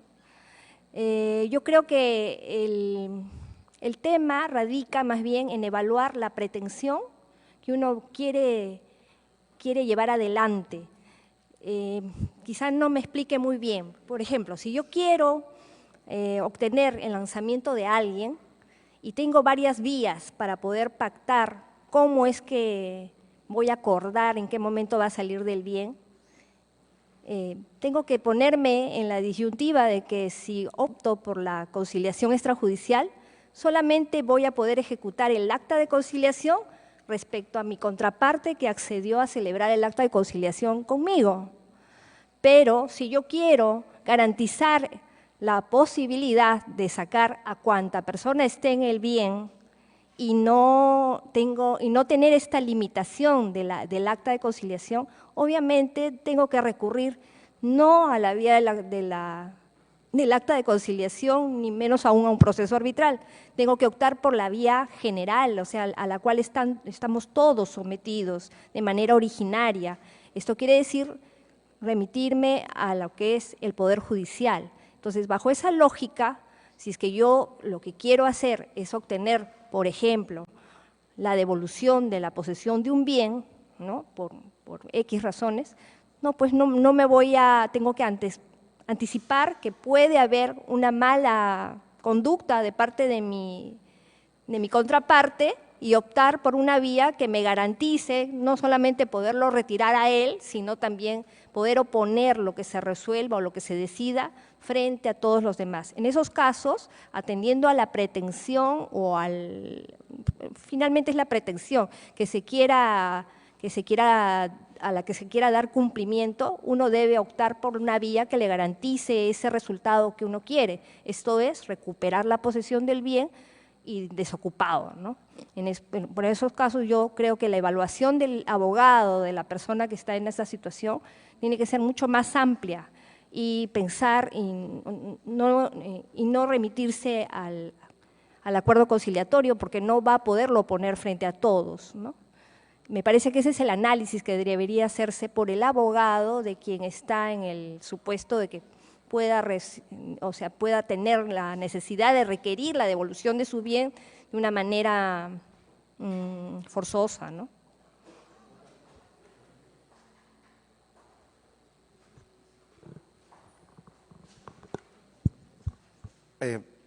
Luego de escuchar a la doctora que me ha antecedido, me gustaría hacer una precisión. Yo creo que el ciudadano no puede partir de pensar de que lo que él decide de común acuerdo con su contraparte no se va a cumplir. si no tendrían que desaparecer los métodos alternativos de resolución de conflictos. Dentro de la teoría de los métodos autocompositivos y heterocompositivos, entonces diríamos, vámonos todos al heterocompositivo, vámonos todos al Poder Judicial, que desaparezca la conciliación, que desaparezca el arbitraje, porque es cierto lo que dice la doctora que me antecedió, solo se puede ejecutar contra quien lo firmó, pero no por eso yo tengo como abogado litigante decir, no acuerdes nada en la conciliación porque no lo vas a poder ejecutar contra terceros. No pongas cláusula arbitral en tu contrato de arrendamiento porque no lo vas a poder ejecutar contra terceros, pensando siempre en el negativo y siempre recurriendo a la vía jurisdiccional del Poder Judicial. Más bien creo yo que es momento, ¿no? Lo que dice la doctora es cierto, es la realidad, lo que hay hoy en día, pero creo yo que deberíamos de partir del punto de que la norma, el Estado, debería regular una situación que permita que las partes tengan la seguridad que ese acuerdo conciliatorio, que ese laudo arbitral se va a respetar contra quien lo firmó y contra cualquier tercero de mala fe. Eso creo yo que debería ser la conclusión que yo tomo en este aspecto. Gracias.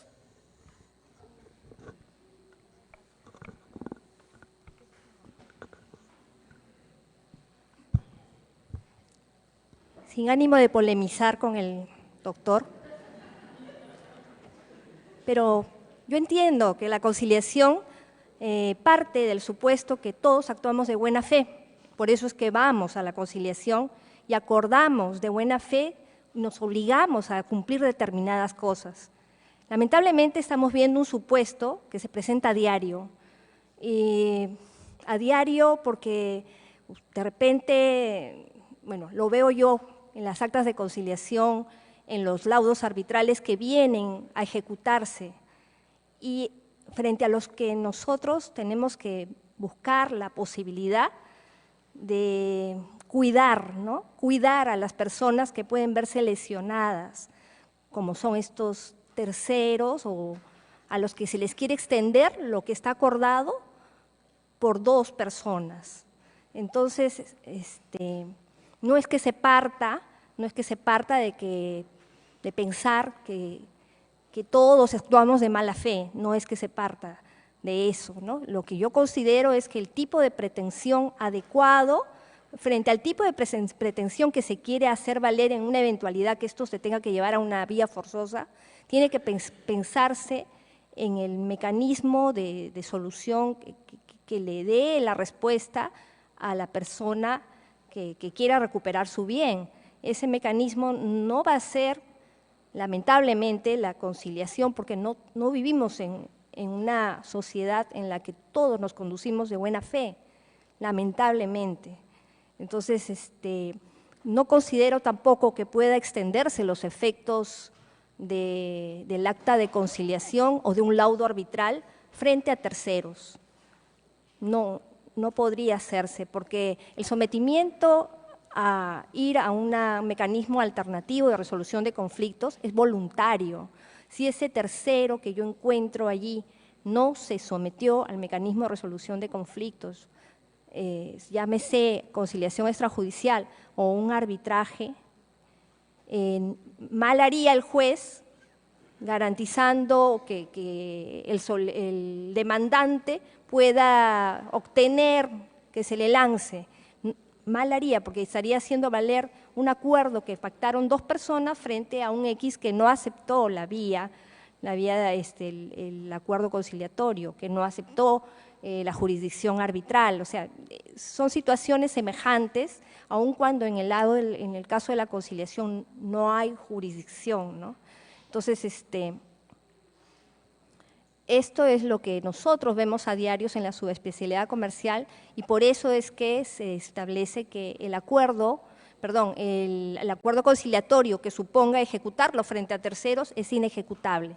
Se deja así que puedan exponer, que puedan defenderse los terceros, permitiendo su intervención en el proceso, pero finalmente no podrá oponérseles, no podrá ejecutarse respecto de ellos.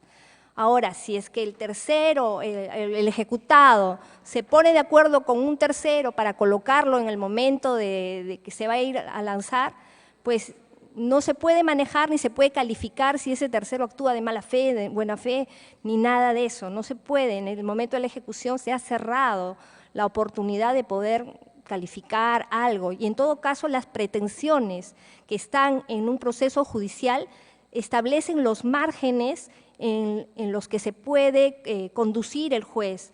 No es posible que con motivo de que yo encuentre un tercero, el juez vaya a calificar la actuación de tal o cual persona como de mala fe, esta es de buena fe, a este lo lanzo porque es de mala fe y a este no lo lanzo porque era de buena fe. No podría hacerse esto porque hay un parámetro preestablecido por la pretensión que se ha sometido a consideración en el juzgado. Los supuestos en los que se plantea un procedimiento de conciliación son distintos a los que no hay tanta libertad como no hay tanta libertad en el proceso judicial como si se tiene en un acuerdo conciliatorio, como podría entenderse también que se da en los procesos arbitrales. En los procesos arbitrales puede haber unas pretensiones originalmente planteadas por las partes para poderse llevar adelante el proceso arbitral. Sin embargo, como está de por medio la voluntad, la autonomía de la voluntad de las partes, pueden las mismas partes que están interviniendo en el proceso arbitral convenir en que hay otros puntos, otras materias que pueden ser necesarias que sean resueltas por el árbitro. Ahí también hay una cierta flexibilidad, pero basada en la autonomía de la voluntad. La conciliación también juega mucho la autonomía de la voluntad y los acuerdos que puedan llevar las partes. El proceso judicial no se ciña a esa lógica, está restringido por las pretensiones y por las facultades que tiene el juez en función a las pretensiones que se establecieron en la demanda. De allí las diferentes posibilidades o márgenes de actuación que exista en los juzgados, en los conciliadores y en los árbitros. Eso creo que se está perdiendo de vista al momento de poder obtener una respuesta al planteamiento que señaló nuestro moderador. Eso es todo. Gracias.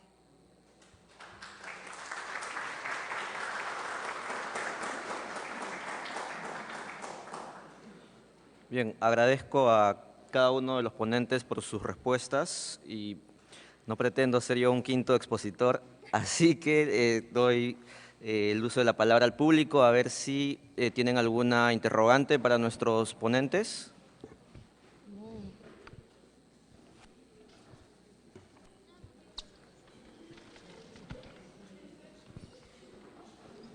Buenas noches con todos. Quisiera hacer una pregunta. Dada la misma situación de problema que hay por la multiplicidad, no solamente cultural del Perú, sino también la multinacional que hay en la población del Perú y los problemas que se suscitan por esas situaciones. La pregunta es, ¿qué problema o qué penalidades se suscitan en la falta o incumplimiento de los acuerdos conciliatorios en el acta de conciliación legalmente constituido? ¿Qué problemas se suscitarían o qué tipo de penalidades hay en el incumplimiento de esa acta de conciliación?